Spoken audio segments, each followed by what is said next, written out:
another episode of the Questing Guild. I'm your host, Alexander Zabetta, and today I have another episode of the Questing Guild Stories. With me today, I have my good friend, Sean Prendergast, who is an alumni of SUNY Old Westbury. Sean, how are you doing? That makes it sound, that's a very fancy introduction for just some schmuck who plays D&D and everything. I'm doing all right. Yeah. So, Sean, I remember when I started playing D&D, like you were one of the first people to get me into it. Yeah. So how long have you been playing D&D for? I want to say roughly about 4 years, give or take now. A lot of the interesting things that happen in the game come from the players themselves rather than, things that I set up and everything. Like, the job of a dungeon master is basically to facilitate the story, to basically make sure everyone's having a good time, run the rules, narrate stuff, this, that, and the other thing.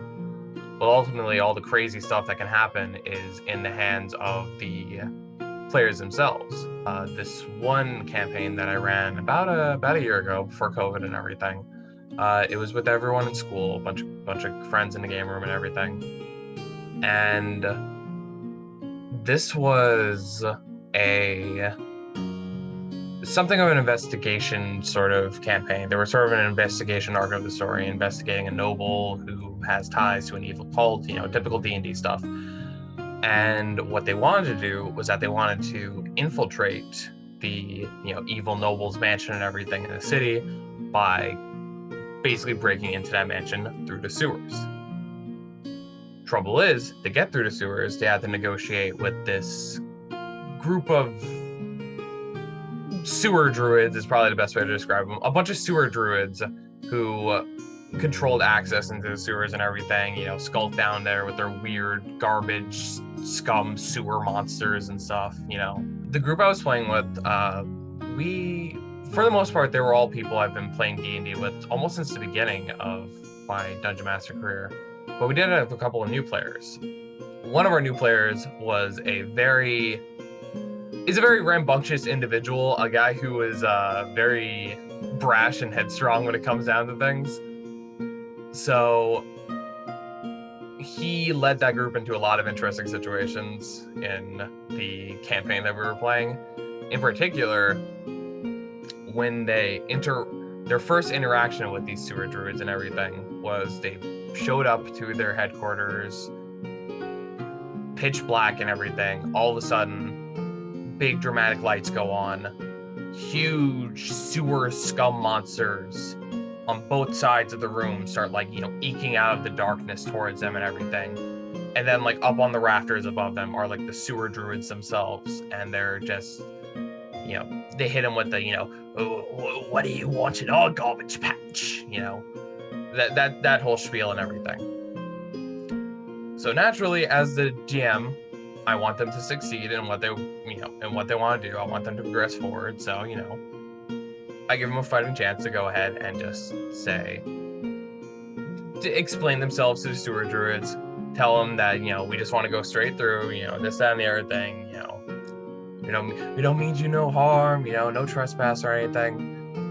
And there's also the fact that the giant sewer monsters on our side are very clearly things that they don't want to mess with. You have to telegraph that to players, where it's just here are the things that you can fight, and here are the things that are going to mess you up 100%. These are the things that were going to mess them up 100%. So naturally, you want to talk your way out of the situation, and that's what they tried doing, and that's what I expected them to do as rational adults. The new player didn't exactly think that way, and so while this whole discussion was going on with the sewer druids, and the sewer druids were very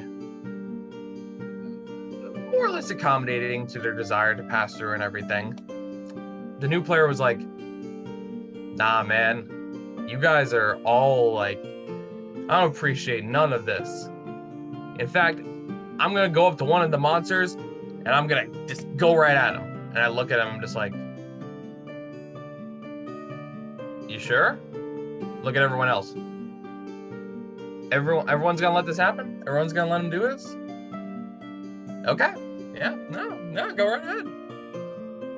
It went about as well as you could expect because everyone else just stood back as he just charged into the sewer monsters. And the sewer monsters basically have an attack called Engulf, where they engulf you, they swallow you whole, and just start chewing you up from the inside. Immediately he charged in, missed, and got, engulfed, devoured by these giant sewer monsters, which proceeded to begin to chew him up and spit him back out. So naturally I thought, okay, I've literally chewed him up and spit him back out. Maybe they'll be a bit more willing to discuss and everything. No, he goes right back into it. He's just like, nah, I'm going for the other one. That guy may have messed me up, but this other monster, I got a good feeling about it. At this point, everyone else is like leaving. They're just like bailing on this, and the sewer druids are just like, what the hell is going on? And it went about as well as you can expect the second time around, immediately got engulfed, and while everyone is just filing out of the room together, just like, just shaking their heads trying to figure out what the hell's happening, just spat out of the room right after them is the new player, knocked the hell out from getting chewed up by not one but two giant sewer monsters, and just completely KO'd, comically just spat through the door as they're all filing out of the room. So yeah, that's how they blew their first investigation. So situations like that, you plan for it, of course. You got to plan for a lot of these weird eventualities as the dungeon master, as a GM and everything. But you rarely expect your players to go through it and do something really stupid like that, I think that's a really great story because, like you said, as a DM, you don't plan for these things, or you have to plan to the best that you can. But at the end of the day, what happens in the story is still up to the players. They still make the decisions, and they can railroad an entire story, or they can make their own dumb mistakes and have to pay the consequences for it, and it makes for a really interesting game. Sean, thank you very much for joining me on this episode of the Questing Guild. Thank you very much for watching this episode of the Questing Guild. And if you like what you see, make sure you tune in next week. And until next time, best of luck on your adventures, traveler.